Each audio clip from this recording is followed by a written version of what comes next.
ఈ రోజు ఒక మిత్రుడు చనిపోవడము సింగారి నాగయ్య ఈ మదనపల్లి తాలూకా రూరల్ గాండ్లపల్లిలో అతను హైదరాబాదులో నేను ఒక పని మీద వెళితే నీవు అక్కడ ఉన్నావు నేను వస్తున్నానని చెప్పి రావడము హైదరాబాదులో సాక్షి ప్రింటింగ్ ఫ్రెష్ ఆఫీస్ పక్కలో ఇతను రోడ్డు మీద నడుచుకుంటూ వెళ్తుంటే సడన్ గా హార్ట్ అటాక్ రావడము అక్కడే కుప్ప కూలిపోవడము దురదృష్టవంతు నేను అతనికి అందుబాటు లేకుండా పోవడము నా దరిద్రము. రెండోది ఏంటంటే అతను చనిపోయిన 2 క్షణాల్లోనే అతను మరణించడం. 10 నిమిషాల్లో కేర్ ఆసుపత్రి సంబంధించిన హాస్పిటల్స్ వాళ్ళు ఇమీడియట్లీ అతని దగ్గరికి రావడం, అతను 5 నిమిషాల్లోనే మరణం చెందింది చెప్పడం, తర్వాత కేర్ ఆసుపత్రిలో స్పెషలిస్ట్ అయినటువంటి ఒక డాక్టర్ ను కూడా ఇమీడియట్లీ తీసుకొస్తే చనిపోయినాడు అని చెప్పడం మా యొక్క దరిద్రం. 20 సంవత్సరాలుగా నా దగ్గర చేదోడు వాదోడుగా నాకు లెఫ్ట్ హ్యాండ్ రైట్ హ్యాండ్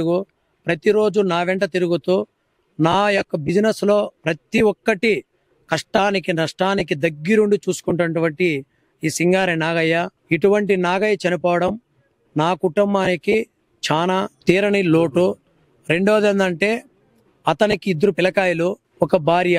ఆ భార్య కూడా హౌస్ వైఫ్ గా ఉండడం, ఆమెకు కూడా ఏమీ తెలియకపోవడం, బిడ్డలను కూడా ఏదో గవర్నమెంట్ కాలేజీలో చదివించడం, ముందుకెళ్ళడం. అతనికి కూడా ఆర్థికంగా ఒక 10 కుంటల స్థలం అయితే ఇక్కడ ఈ ఊర్లో గాండ్లపల్లిలో ఉండడం జరిగింది. అది కూడా తన చిన్న ఫ్యామిలీ, చాలా చక్కగా బతుకున్నటువంటి ఫ్యామిలీ నాగయ్య.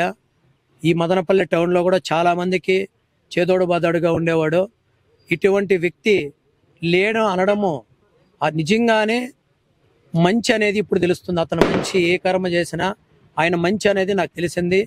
ఈరోజు ఆయన కుటుంబానికి బెంగళూరులో వైఎస్ జగన్మోహన్ రెడ్డి ఇంటి పక్కన వాళ్ళ గెస్ట్ హౌస్ పక్కన అంటారు కదా అందరూ వైఎస్ జగన్ది పెద్ద బంగ్లా అని, ఆ బంగ్లా పక్కలో నేను కూడా 30-40 సైట్ ఇచ్చి అక్కడ రేవా కాలేజ్ సర్కిల్లో ఒక ఫ్లాట్ను ఆయనకి ఇవ్వడం జరిగింది. రేపే ఆయనకు నా సొంత డబ్బులతో రిజిస్టర్ చేసి 1 కోటి రూపాయలు సైట్ను 30-40 1200 స్క్వేర్ ఫీట్ ల్యాండ్ను ఆయనకు ఆయన కుటుంబ సభ్యులకు కానీ రిజిస్టర్ చేయడం జరుగుతుంది. ఆయన కుటుంబానికి 2 పిల్లకాయలకు మా యొక్క జ్యూస్ కంపెనీలో శ్రీనివాసపురంలో ఒక 2 పిల్లకాయలకు మా ప్రైవేట్ కంపెనీలో ఉద్యోగం ఇవ్వడం కూడా జరుగుతుంది. రెండోది ఏంటంటే అతనికి 25,000 రూపాయలు శాలరీ ఇచ్చి ఒక అబ్బాయికి, ఇంకొక అబ్బాయికి కూడా 25,000 శాలరీ ఇచ్చి ఇద్దరిని మా దగ్గర పెట్టుకొని మా కుటుంబం లాగా చూసుకుంటాం. అది నా బాధ్యత. ఇటువంటి వాళ్ళు నిజంగా పుట్టడేమో అని మేము బాధపడాల్సిన విషయం. ఇటువంటి వాడు పుట్టడం అనేది మాకు చాలా బాధాకరం. నాకు ఒక లెఫ్ట్ హ్యాండ్ పోయినట్టే ఈ రోజు నాగయ్య లేని లోటు. కానీ ఇతని కుటుంబానికి నా కుటుంబం కన్నా ఆయన 3 చూసుకునే బాధ్యత. నాకు 2 బిడ్డలు కాదు, నాకున్నది 2 బిడ్డలు.